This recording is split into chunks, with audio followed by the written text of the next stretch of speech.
Потребно е да се работи на подигнување на свесноста за волонтеризмот во земјава и додека во Хрватска има 150.000 пожарникари доброволци, во нашата се само 100 на број. Според експертите, безбедносната состојба во поглед на пожарите и други несреќи е неповолна, бидејќи со децении не се спроведувал законот. Оценките околу подготвеноста за вакви и други кризи мислам дека е крајно неповолна во нашата држава, од причина што неколку декади во Република Македонија евидентно е дека се импровизира, отсутни се превентивните мерки кои се многу значени за да нема пресија и супресија на при делување.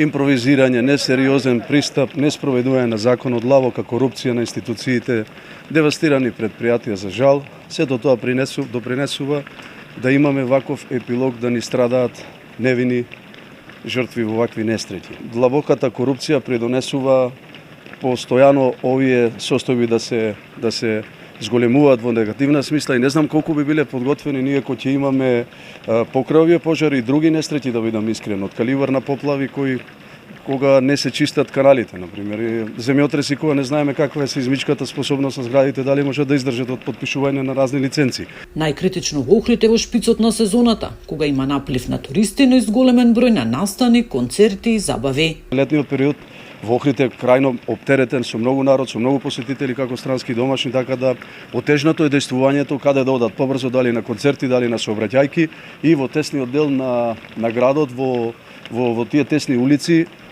хидранската мрежа, колку имам информации дека дејствува, дека била во ред, подложи на инспекции секако Охрид како град кој почесто доаѓаат инспекции, тука можам да кажам, но проблемот е индивидуално тука. Народот доста ги остава своите возила по улиците. Сдруженијето љубители и поддржувачи на Галичица има 30 на членови во 3 различни секции, од кои едниот сектор е за заштита од пожари.